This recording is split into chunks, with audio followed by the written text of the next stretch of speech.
तो नमस्कार दोस्तों, देखो आज की इस क्लास में हम यहाँ पे आपके सामने एक ही क्वेश्चन डिस्कस करेंगे। यहाँ पे एक क्वेश्चन को समझ लेते हैं। एक डी नाम की डिक्शनरी हमने बनाई है, ठीक है, एम्प्टी डिक्शनरी है, अभी केवल कर्ली ब्रेसेस लगाए हैं। यहाँ पर D1 equal to 1, D1 equal to 2, D1.0 equal to 4, ये तीन ऑपरेशन मैंने परफॉर्म करे। यहाँ पे जो 1 है ये न्यूमेरिकल इंटीजर टाइप का 1 है, यानी ये की है और उसकी वैल्यू हमने 1 की है।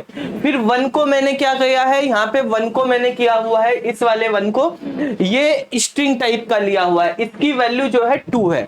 ये फिर 1.0 ये फ्लोट टाइप का, इसकी वैल्यू हमारे पास 4 है। अगर आपको डिक्शनरी को अपडेट करना होता है, उसमें कोई नया एलिमेंट ऐड करना होता है, तो आपको पता होगा कि हम किस तरह से करते हैं कि डी कोई भी की हम यहाँ पे देते हैं और इक्वल टू वैल्यू कर देते हैं। डी के इक्वल टू वी कर देने पे तो हमने की जो है 1, 1 और 1.0 रखी है, ये इंटीजर में, ये स्ट्रिंग में और ये फ्लोट में, इनकी वैल्यू 1 to 4 रखी है। अब आगे क्या किया है, एक सम नाम का वेरिएबल लिया है जिसकी इनिशियल वैल्यू हमारे पास 0 है। अब डी के लिए एक लूप चला दिया, डी से हमने के को निकाल लिया, हम की निकालना चाहते हैं इसमें से, तो हम क्या कर रहे हैं कि जो डी के है उसमें सम को उसमें ऐड करते जा रहे हैं। 1 by 1 की हमारे पास निकलेंगी, यानी D1 आएगा, D1 आएगा, D1.0 जो भी हमारे पास जिस तरीके से भी आएंगे वो उनकी वैल्यू जो है वो ऐड होती चली जाएगी और सम की वैल्यू हमें आ जाएगी। ठीक है, तो हमें यहाँ पे बताना इस क्वेश्चन का आउटपुट क्या होगा। मैं यहाँ पे आपको ऑप्शन दे देता हूँ। मान लिया मैं कहता हूँ कि इसका आउटपुट ए ऑप्शन है कि 7 होगा इसका आउटपुट, या बी ऑप्शन है इसका आउटपुट 6 होगा, या सी ऑप्शन है इसका आउटपुट 5 होगा, या डी ऑप्शन है कि इसका आउटपुट जो है 3 होगा। तो ये आपके पास ऑप्शन दिए हुए हैं, 4 ऑप्शन, 7, 6, 5, 3, इनमें से क्या हो सकता है, तो या कुछ और हो सकता है, तो आप कमेंट करके, वीडियो को पॉज करके कमेंट करके बता सकते हैं। देखो इस क्वेश्चन को समझने के लिए सबसे पहले हमें इस वाले पार्ट को तो बाद में समझना, इसी वाले पार्ट को अगर आपको क्लियर है तो आपको आंसर भी मिल जाएगा, अगर ये वाला पार्ट इतना आपके पास क्लियर है।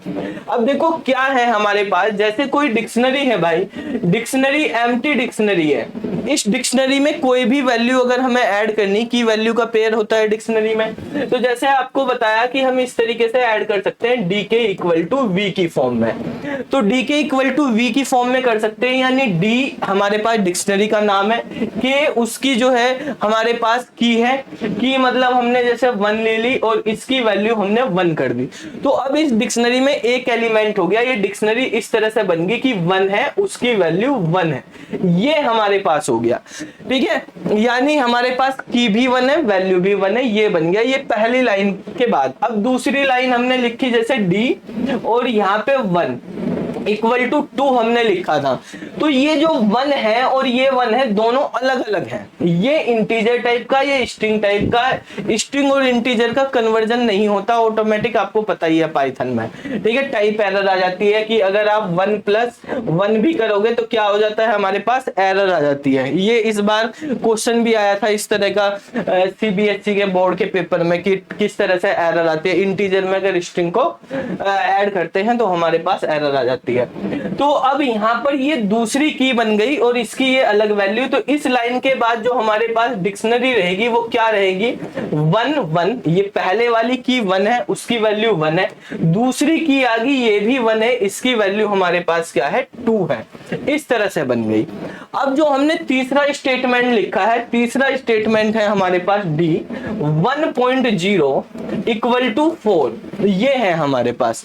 तो डी 1.0 इक्वल टू 4 लिखा, तो ये जो 1.0 है हमारे पास, ये 1.0 जो है, अब यहाँ पे 1 ऑलरेडी है और फिर 1.0 भी आ रहा, 1.1 होता, 1.2 होता, 1.3 होता तो अलग बात थी, लेकिन 1.0 कन्वर्ट हो जाएगा इंटीजर में ही, 1 में ही। ठीक है, ऑटोमेटिक वो। तो यहाँ पे 1.0 जो है वो 1 के इक्वली हो जाएगा, मतलब कोई नई की नहीं होगी, 1 वाली की इसमें पहले से ही है। इस लाइन के बाद क्या होगा, इसी की को अपडेट करा जाएगा, यानी 1 वाली की वैल्यू जो पहले 1 थी अब वो कितनी हो गई है, 4 हो गई है वो वैल्यू।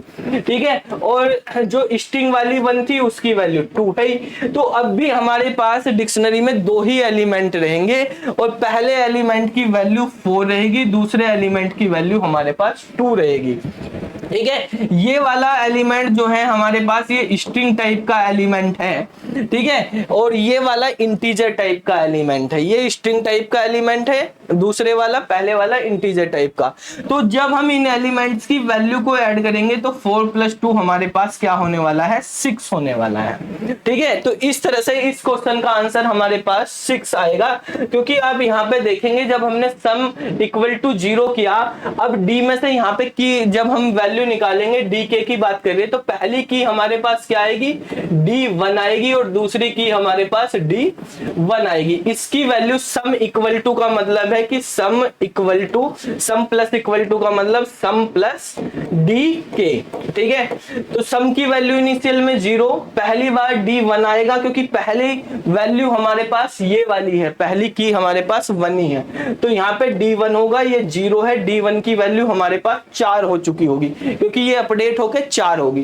तो शुरू में इसकी वैल्यू कितनी होगी, 4, सम की वैल्यू 4 होगी। जब दोबारा से लूप चलेगा तो 4 सम की वैल्यू है, प्लस D1 स्ट्रिंग वाला जो है वो आ जाएगा, और 1 स्ट्रिंग वाले की वैल्यू कितनी है, 2, तो आंसर हमारे पास 6 आ जाएगा, बी वाला ऑप्शन सही हो जाएगा, ठीक है। अब देखो हम इसको प्रैक्टिकली आपको समझाते हैं किस तरह से करेंगे। देखो जैसे हमारे पास यहाँ पर ये डिक्शनरी हमने ले ली है, एक डिक्शनरी बनी हुई है, उस डिक्शनरी में डी लिया हुआ है 1, 1 और 1.0 ये हमने। अब इस डिक्शनरी को ही मैं प्रिंट कराना चाहता हूं, तो मैं यहां से रन करता हूं, तो आप देख रहे हैं 1 का 4 आया, और दूसरे वाली स्ट्रिंग जो है 1 उसकी वैल्यू हमारे पास 2 आई है।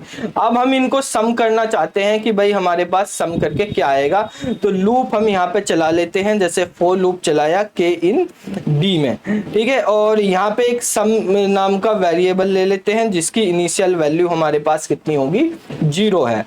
तो फिर हम यहाँ पे सम इक्वल टू क्या रख देंगे, सम इक्वल टू या सम प्लस इक्वल टू हमने यहाँ पे कर दिया डी के, ठीक है बेटा। और अब यहाँ पे प्रिंट कर देते हैं सम की वैल्यू क्या होगी, तो सम की वैल्यू हमारे पास 6 यहाँ पे प्रिंट हो जाएगी, ये आपके पास 6 आ गया। तो इस तरीके से ये क्वेश्चन हम यहाँ पे सोल्व करेंगे।